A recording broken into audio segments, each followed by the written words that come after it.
the leper scholar versus Israel in Isaiah 53, a guilt offering. What it is the Messiah's name. The rabbis said his name is the leper scholar, as it is written, surely he hath borne our griefs and carried our sorrows, yet we did esteem him a leper, smitten of God and afflicted. And that's from the Sanhedrin 98, small case D. The belief that Isaiah 53 describes the Jewish people as the man Israel, that is often attributed to Rashi, is now the prevalent teaching on the subject. Rabbi Singer of Outreach Judaism is one of the most followed on the internet, and his analysis of Isaiah 53 being Israel. His analysis is very similar to Christians, in that he believes the animal atonement and worship laws of the Torah are to be applied to a man, to men actually, and women and children of the Holocaust. The Christians call Jesus the unblemished Lamb of God. Rabbi Singer says the Jewish people who were murdered and slaughtered in the Holocaust were ram guilt offerings for the purpose which might prosper of having the Jewish people return to the promised land. That would be God's purpose that might prosper in chapter 53. Rabbi Singer's commentary from his midrash, Isaiah 53, Jesus or Israel, on Isaiah 53:10. This was posted on a Facebook page. The end of it says, share this with all your friends. In other words, anybody can use it. So, yeah. And everybody should know that, by the way. You can't just use something that's on somebody's site. But if you're given the authorization to CJ, it's okay, but you still can't perjure or slander me. I'm a lawyer. I don't practice, but I am a lawyer and I know these things. So, I'm just going to really deal with 53:10. I'm not going to go through his whole midrash or anything. It's the one verse that you can't just prove by physical evidence. He offered himself for guilt. You know, all you can do is take somebody's word for it that you did. Except there is a little bit more. In any event, I am going to read, this is in quotes, there's no, I didn't do anything, I didn't even make corrections with his background or anything. This is exactly as it is in his midrash in Isaiah 53 that he had posted on Facebook in his notes many years ago. I was a friend of his at the time. So I'm sharing it. I'm sharing it's 53:10, but I'm going to give my commentary on it, contrasting it with his commentary and the problems I see with that, which is not an unusual thing the Jews have always done, but in particular in the times of the Talmud, Rashi, Rambam, they were always writing about each other and what that person thought and this and that. So these, I'm going to read everything because it's in quotes, and I don't want someone say I misquoted something, because I'm not. So he starts out and he quotes himself, 53:10. Hashem desired to oppress him, and he afflicted him if his soul would acknowledge guilt. He would see offspring and live long days, and the desire of Hashem would succeed in his hand. Then he quotes 53:10 from the Jewish Publication Society.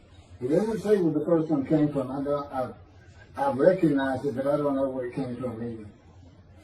But the Lord chose to crush him by disease, that if he made himself an offering for guilt, he might see offspring and have long life, and that through him the Lord's purpose might prosper. this translation by the Jewish Publication Society of the Hebrew into English began in, I believe it's 1956, from scratch. They did use old texts from the Talmud era. The Old Testament of the Christians is from a retranslation and then into English. And translations are tough enough as it is without going through two instead of just directly one. And the rabbis and scholars on language who were involved with that process for many, many years began with the Leningrad Codex, the oldest Hebrew translation of the Hebrew, not translation, the oldest Hebrew Bible written in Hebrew. And they translated it. It's one that's been used for hundreds of years.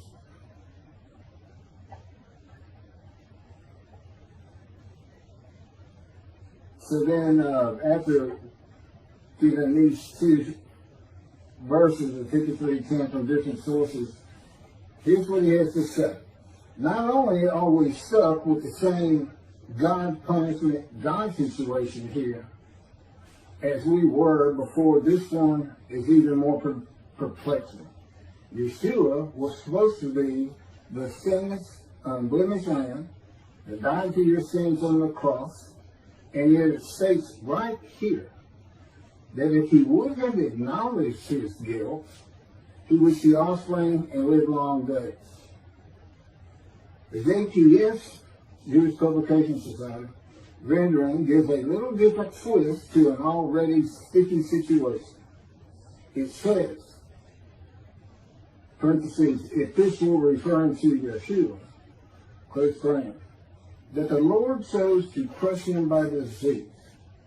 I don't know if you can classify a cross as a disease or not, but I don't think hanging and being crushed are the same thing either. In fact, according to John's Gospel, not a single bone of Yeshua's body was broken. Of course, this is stated so he could be equated with the Passover lamb, and John is the only one that compares Yeshua to the Passover lamb. But how could this be speaking about eternal Israel? Very easy. The offering of guilt in this verse is actually, literally translated as guilt offering.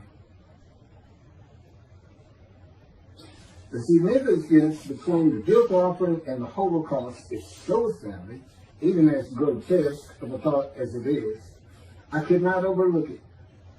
A guilt offering is defined in Leviticus chapter 7 and goes something like this. The guilt offering is a fire offering in which all the parts are to go up in smoke, and the high belongs to the one making the offering.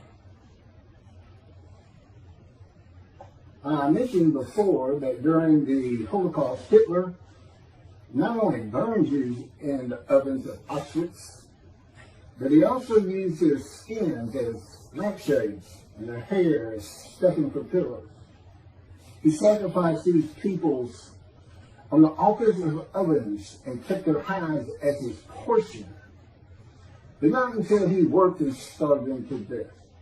So, after the atrocities of World War II, the Lord's purpose had prospered, because the land that was sworn to us is once again being inhabited by its rightful owners and is awaiting the final ingathering.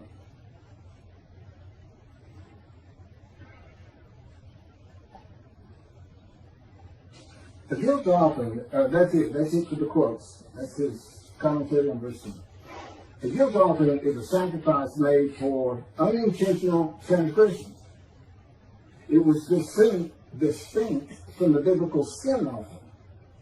The transgressor furnished an unblemished lamb for sacrifice at the temple in Jerusalem, as well as in cases of sins against holy idols, theft, commission of fraud, or false oaths, with monetary compensation to the victims for their loss.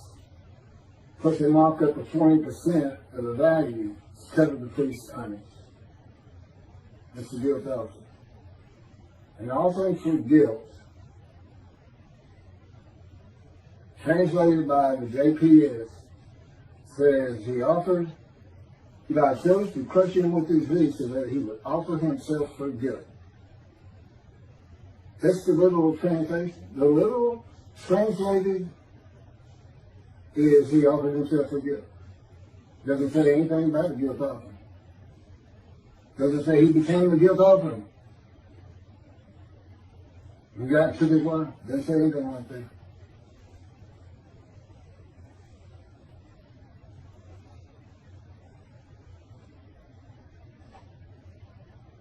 The Jewish people murdered in the Holocaust had not made any unintentional transgressions against Hitler and did not make monetary compensation to Hitler if they did. It is the people Israel that makes themselves an offering for guilt, and Rabbi Singer analysis, though he seems to be saying Hitler made a guilt offering to God of blemished rams. And these aren't this is an unblemished Lamb of God. The unblemished rams of God for guilt offering sacrifices. These are all just regular people. Everybody has some sins in their life. So they technically, if this is what happened, I really can't figure out what he's done here. But I do my best. I try to keep an open mind. But you can't offer an animal in any of the offerings that's blemished, defective, sick, disease. You can't offer them. God won't accept them. And human beings are not a part of an animal sacrificial and atonement system of running. Running what sin is. Running, it can cost you. You might have to give up your prized animal if you want to be forgiven by God. And it teaches you how to cook your food. It's a system he did away with through his prophets. Isaiah chapter 1, Amos, Psalms. He told the Jewish people. Not only did he say, do not sacrifice your children, which they were doing to a fire god all too often, but he told them, I no longer want your animals. Stop sinning is what it all boils down to. And this is even picked up in the book of Hebrews of the Christians. Basically, Jesus said, God no longer wants bulls and goats for sin. He has prepared my body to sacrifice for sin. The final sacrifice. His body prepared by God. I don't believe that any more than I believe God would accept a blemished Lamb of God, because, and I've already shown the video, you cannot deceive it. It's written in the scripture how he manipulated and lied and changed verses. He's a liar and a deceiver. He's a false prophet. He prophesied 5 times of his return and he never did it. And he even said it's going to be quickly, it's going to be quickly, it's going to be quickly. That's been over 2,000 years. But basically, it was his generation. When he was born, everybody alive at that moment is his generation. When they're all dead, his generation's over. They're all dead. He said, I preach you shall see me return. Sounds kind of vengeful, kind of like the movies you see with the fellow getting ready to be electrocuted and tells the one, I'm coming back. Harsher. You, the people of Caesarea, there are those amongst you who will see me return. And never did. You, members of my 12, there are those amongst you who will be alive when I return.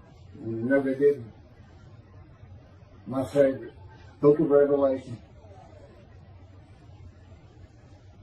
The great story of destruction of all things, and Jesus comes, and the Jews that don't believe in him are not only killed, they're put in hell.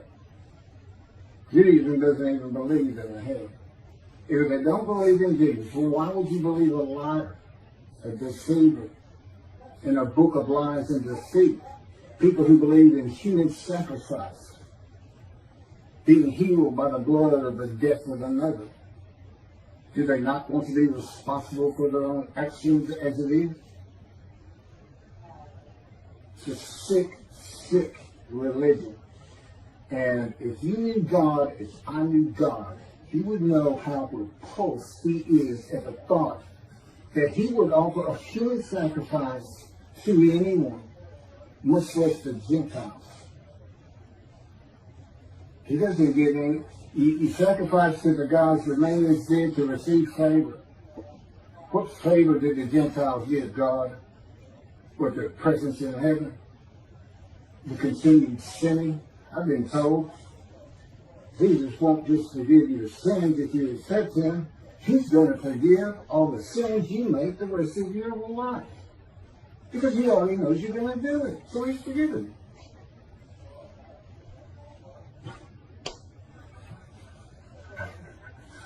I walked out thinking to myself, I got carte blanche. I can go do anything. I accept this Jesus. But no, I don't accept Jesus. Indeed, I don't think he ever existed. I think he's a story. And I have good reason for that. But let's get back to God murdering his children. I don't think Hitler offered them. So here's these brands. Somebody had to offer them, so God's going to offer them. Not unlike he offered his son.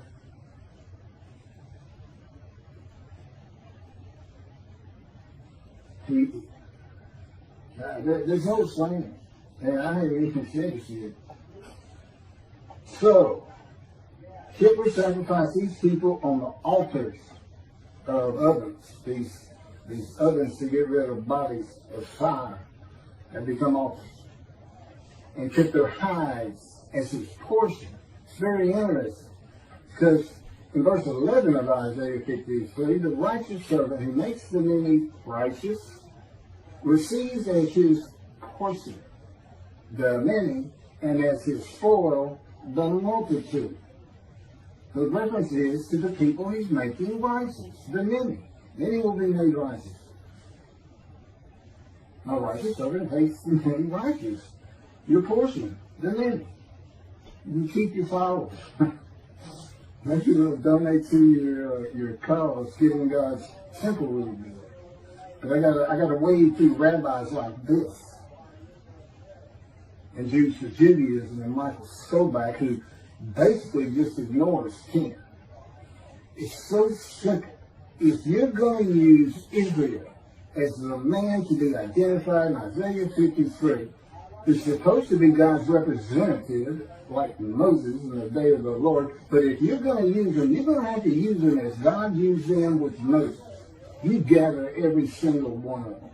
They have to agree to a man. I want to know when all Jews got together as one and were plagued by God with disease and brought to grief with sickness, that they would offer themselves for the guilt of God. They give them long life and make the many righteous. How many people did the murdered Jews of the Holocaust make righteous? How many of them saw their children after that? None of it makes sense. And Hitler's portion, is it him? Did he make the offering? Why is he getting a portion? Is Hitler the righteous servant of God? It's what he's saying. It's mind-boggling. And yeah, he's got thousands and thousands and thousands of Jewish people believing this. And I'm that man. I'm God's representative. I am his Moses. And this is what I got to wait to. Those people that follow Tovia, they'll throw you out of a group so fast, even suggesting, hey, it could be Elijah, the same purpose. They both have to make people righteous, bring them back to Judaism, and they both have a task which might prosper. God's purpose in Isaiah 53 is not stated. We don't know it until Malachi 3, which is where God announces the day of the Lord. And he says, I'm sending my messenger, who is Elijah, and I'm going to return to my temple suddenly. That's his purpose. Okay, so picking back up.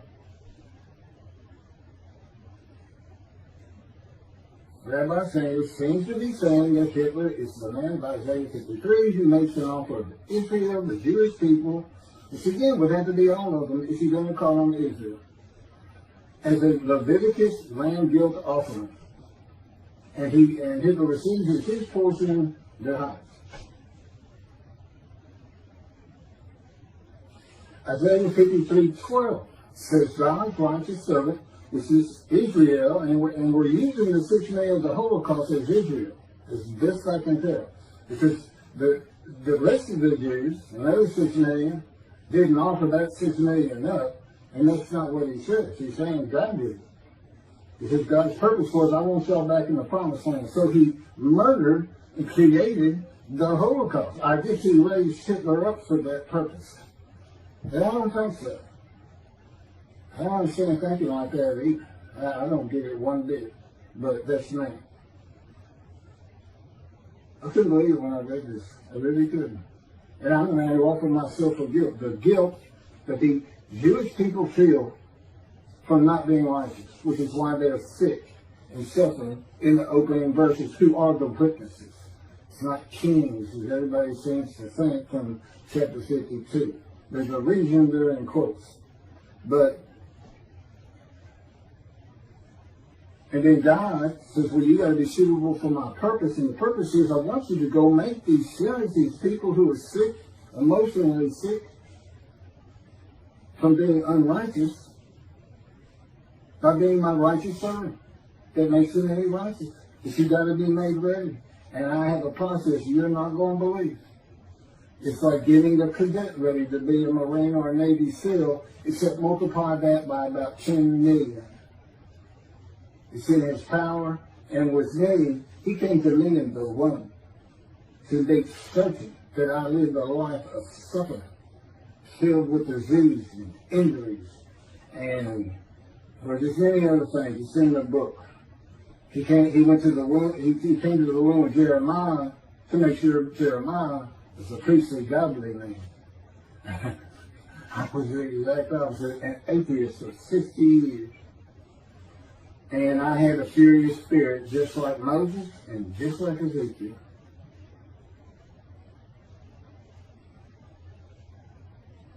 So, verse 12 of chapter 53 of Isaiah says, God's righteous servant is exposed to death. He is exposed to death by disease, from an affliction by God. God chose the person with disease. Then he says, well, I'm going to reward him because he was exposed to death. It's a disease. It's a sickness that can kill you. With me, it was cancer. There's other diseases that can kill you. Skin cancer, colon cancer, lung cancer, untreatable lung cancer. And here is my proof that I offered myself for guilt. I said early on, there's no physical proof, but there's some indirect proof. I was told I had no more than a month or so to live, to be prepared to die, based on pictures of my lungs, each one. Doctor said, you see those? This is after colon cancer and chemotherapy for colon cancer. That should have killed me.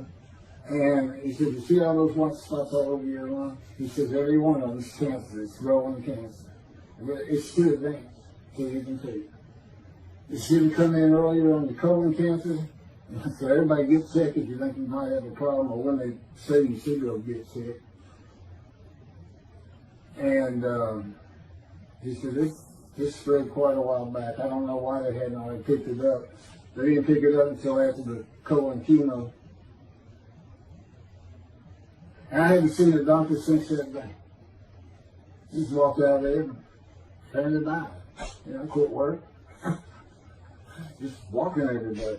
I get stunned. It's just hard to say. In many ways, I guess I was in denial. They said that's part of it. I guess I didn't even think I was really going to die. And, for the most part. And that was when the planes hit New York. That's 20 years ago. When I was 50, about 7 to 8 years after that, with the doctors, is when God first spoke to me. And again, I'd been an atheist for 50 years. I knew nothing. And one of the first things we did that week, he said, let's go to the bookstore. You need to buy a Talmud. My response was, what's a Talmud? I didn't know anything. I had kept away from religious people. And basically, he was with me. He made sure I did. He orchestrated many things in my life. Early on, he took me on visions, 1, 2, 3 a week, as part of the teaching and just starting out the preparation process before the pain started getting really bad, which has been up every year since. This is year 13 since the start time. But as you can see, he was starting to make a little headway. 5 years teaching me, 5 years writing blogs, which are the chapters of my book, Isaiah 53 and the Day of the Lord, which is dictated to me by God, just as the life of the righteous servant of Isaiah 53. That's my life. And he dictated it. God is not ghostwriter. They're very interesting. And that's how I know all these things that all the great rabbis and the rabbis today didn't know about. That's not proof. Look at the proof that Moses gave to the Israelites so they would believe that God had really sent him to have them released and brought back to the promised land. It's in the Torah. Moses says, who am I? I did the same thing. Picking back up with this, I'm getting there to the end of it. So, exposure to death, that's not dying. The righteous of Israel does not die from the sickness they were given. Now, I don't know in the Holocaust when they were plagued with diseases, everybody had to be plagued before they were gassed and shot. I think the answer is no. I mean, and then to go out and teach this no longer fits Isaiah 53, my man, the name instructs God. Because this is God's representative in the day of the Lord. And then it's so easy to find. Jeremiah, see a time is coming, the land blooms again. See it's after desolations. Go look at Isaiah 61. He talks about, he's not talking about the exiles, he's talking about the Russian dispersal in that chapter. The ruined cities and everything being restored. That's today. The temple era exiles that returned didn't do anything with the northern kingdom. It was inhabited by Gentiles. They didn't restore Israel. And I don't know, other than the temple, that they restored Jerusalem. But it's been restored today. See your time is coming. I'll make a new covenant with you. So there you have it. And the land blooms again, which simply put means the Jews will come back, and I'm going to come back. He's just waiting. I don't think he killed 6 million people. Murdering them was horrendous atrocity I've ever thought of. To make them come back, that's not him at all. God's like, he's like that old crusty dad that just says, I made all of this for you, this big branch. I did it all. I struggled and I've always dreamed of you taking it all over and continuing on name. And he looks up and his son is in a dapper suit with a suitcase and says, going to the city. And he repeats what I just said. And the son says, no, I don't really want it. No, I mean, it's a nice place, nice land. I know you like me to tend it for you and take care of it and exalt his name in doing so, making it beautiful, building him a new house if he needs one. But no, I don't go to the city, man. Now, I realize he's not getting pushed out by the Romans. But, 2,000 years went by plus. With no one really coming back to the story. And that's how the scripture read it, and that's how he writes it. I know all the practicalities, Zionism and everything else.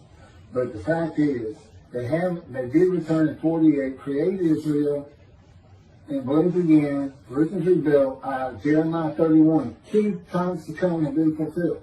Okay, we have a new covenant. There's only 2 covenants unfulfilled in the Hebrew Bible. The covenant of friendship that God grants when David, Moshiach, is here in Malachi 3, the day of the Lord. The chapter of the day of the Lord.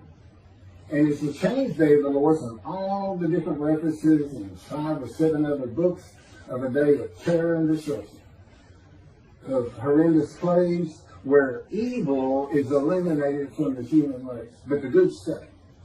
Okay, well that's never going to happen. That's not God's, that's just some story for antiquity, and even today. I mean, it's, you know, I watch zombie movies sometimes. Talking about the resurrection. I don't believe they did a resurrected. I have too much knowledge of science and medicine, and just plain common sense. That's not happening. No Orthodox pray for the resurrection weekly because of Rambam. He's got 13 fundamental principles of Judaism. The 13th is belief. You have to have belief in the resurrection. But where are you going to put the million Israelites in the Exodus? Where are you going to put all their ancestors who were in Egypt for 400 years? People who didn't even cook the food. Because God had to teach them with the animal sacrificial and atonement laws. Bring your animal to a fire. Now share in it. At least the priest teach it. It's better even if you're going to not drink the blood. Okay? Part of the laws, rules, and commandments. You're trying to cook it. You can drain it all you want. You need to cook it. And that's what that was about. And they did away with it. And even Jesus did that. God no longer wants animals for sin. He's prepared a human body for it. That was never intended for a human body. And God knew what the Gentiles were going to do. They were going to come up with an unblemished land so they could get some free. And that's why Isaiah 53 describes the man as blemished. And with defect, by some of the words, if you look up the definitions of the synonyms, serious injuries, it's an entire life of ministry. I am the man of Isaiah 53, and that's every verse. My midrash will show you that. So you have all these things that I'm talking about. Of course, they're in the book. I am the exact opposite of Jesus Christ. I am the blemished, disfigured prophet of God. I'm not a lamb. I'm a man. I can't be used for the human sacrifice system if anybody's thinking about it. Because I'm the righteous servant of God. They think, oh, that'd be a good sacrifice. That'd be good. What I want to see, now that we all know the Jews are the righteous servant of God, all of them. It's 7 million in Israel, 7 million in America, and I don't know how many millions in Europe and across the world. I'll just say 14 million. When are they going to make the world righteous? They say they're the righteous servant. When have they made the many righteous and a multitude as one man is here? It's so far from thing. It's just as far as Jesus Christ said. They have taken this concept, him, and Jews for Judaism, Michael Sobach and his cohorts, have taken this concept and this idea, and they can't back it up one bit, and yet they have convinced, because of their unique personalities, very, very jovial, very nice to listen to, very intelligent, but with false teachings, and thousands of Jewish people believe this. It's Israel. I can't even mention it could be Elijah, much less a Gentile. But that is exactly what God did so he could have his vengeance and vindication against Christianity by saying, you know what? My Isaiah 53 describes a Gentile. I come from Adam. I wasn't allowed to go through Adam with Moses. I come from Adam. In the Talmud, that's Christianity. The Sal and Adam. I'm coming from Christianity, and he says in chapter 63, and of the peoples, the Jewish people, the Jewish people, none are with him. Comes with the Gentile. And it's for his vindication against the Christians because he knew what they were going to do. And Jesus is a Jew. He can't fit it. He's not from the stump of Jesse. He's from the failed ancestral tree. He can't be the man of chapter 11, the anointed, Moshiach, who is described in 53. He can't be him for so many reasons. His lies and deceits. Now maybe other rabbis who've seen these signs, like the Zacharias riding the ass into Jerusalem, and he says, I'm going to be crucified there by the Gentiles. When you look it up, and he says, all the prophets like this have made. Well, there's 20 prophets in the Jewish Bible, and not one of them says it. What one does say is, the Moshiach will ride ass into Jerusalem. Basically means he's going to be a humble man that doesn't have to be created by me. God's making sure Moses ended up being the most humble man on earth. And I know why. It's because of how God treated you. But I got too much of David that I have to show in the purposes that I have. My spirit is still furious. But the good thing is, I don't feel the fury inside. He can have me talk like this, like I'm furious, and I'm fine. This stuff, I won't even hardly remember saying anything. It's incredible. The stories I could tell people once this gets going, just sitting around there, for those who truly believe. And the evidence is overwhelming. Cannot believe it. It's really to tell me you didn't ever believe Moses. You and your ancestors would have died in Egypt. You would have gone, you'd have stayed. You can't use animal sacrifice for human beings. It's just mind-boggling. Absolutely mind-boggling. Okay, let me see where I'm at. I think I'm about done.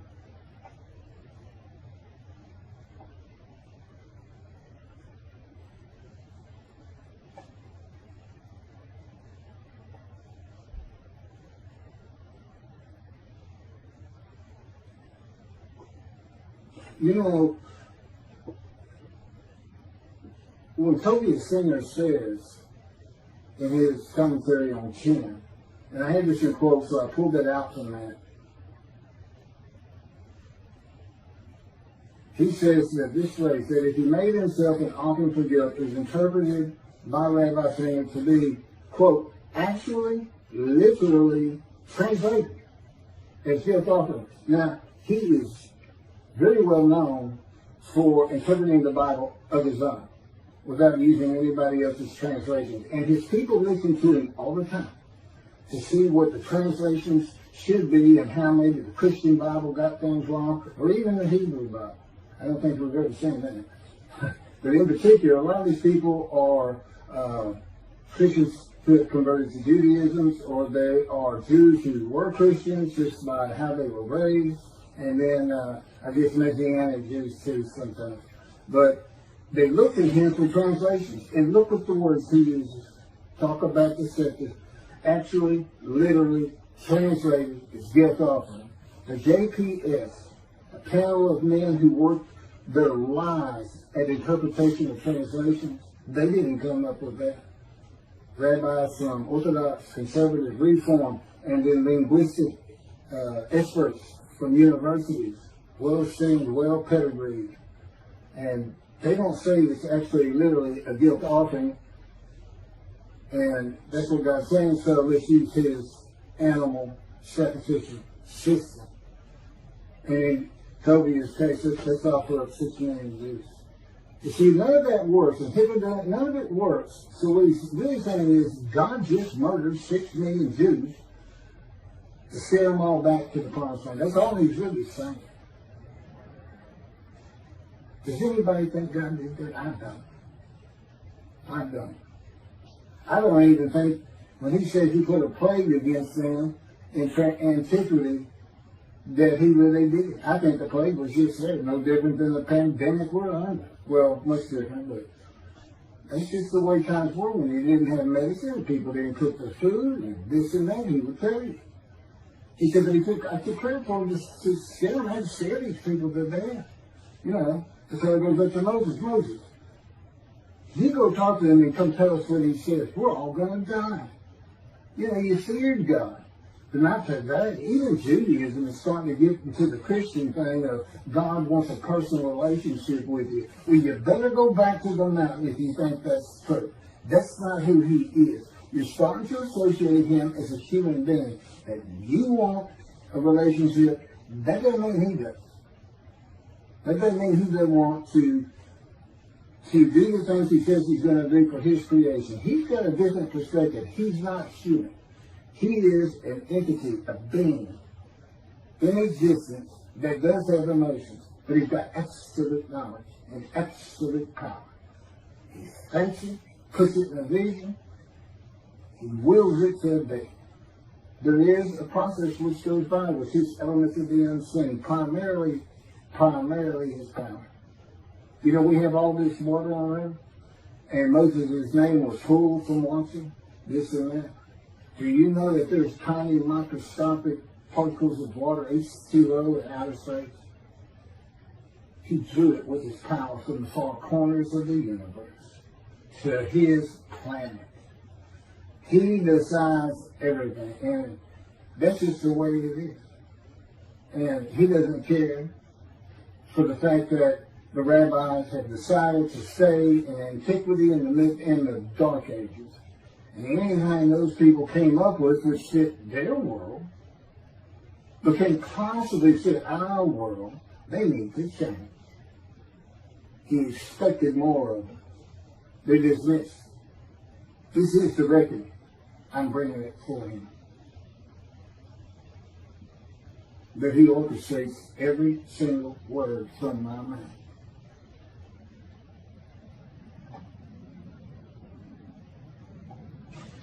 Bottom line. Here it is. Let me finish up with this.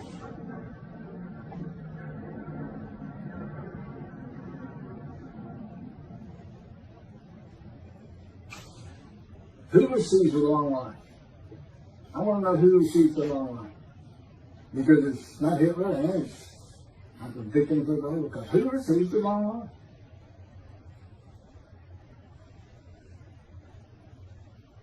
No one. Would God accept an animal sacrifice of blemished humans from the Gentile Hitler? No. He wouldn't. He doesn't accept human sacrifice, period. Were the much less lamb sacrifices for guilt. For being guilty of destroying self, stealing self, theft, this and that. It's not the guilt we're talking about. This verb and adverb, or verb and noun. This is the emotion guilt. They said they were sick. Okay, the man's called the righteous servant. What do you think happens? It's because they're sick, because they feel guilty of the sins they've made against God and in their lives and with their family. They told their family up having an affair. Anything. Those are the people who are sick, who need to understand that God does work people of little faith. That God does do what he says he's going to do, and he does it in the manner he's always done it. He selects a man. And for the day of the Lord, he described him. He knew how difficult it was going to be in this age of secularism, atheism. You know, taught me I'm an atheist. But he taught me up well. And after the 5 years of learning, the 5 years of writing, we had a little over a year to put the first book together, Isaiah 53 and the Day of the Lord. And then just recently, that was a year and a half or better ago. And then here just recently, he just all of a sudden had me write The Life of God's Righteous Servant, dictated it to me. And it didn't take 7 days to put it together. Although I'm still tinkering with it, changing things. Which makes me feel like I'm part of it. He does that for me. I always feel like I'm filled myself. Still make mistakes and errors, this and that. But when I'm dealing with his stuff, I don't ever worry about it. Because I know he's doing it perfectly as he wants it. Were the victims of the Holocaust crushed with disease? I don't think so. I've never heard such a thing. Are the 6 million murdered Jews of the Holocaust all the Jews gathered as one man? No. Did God murder 6 million Jews? No. Have the Jewish people as one man made the many multitude righteous? No. The 6 million murdered in the Holocaust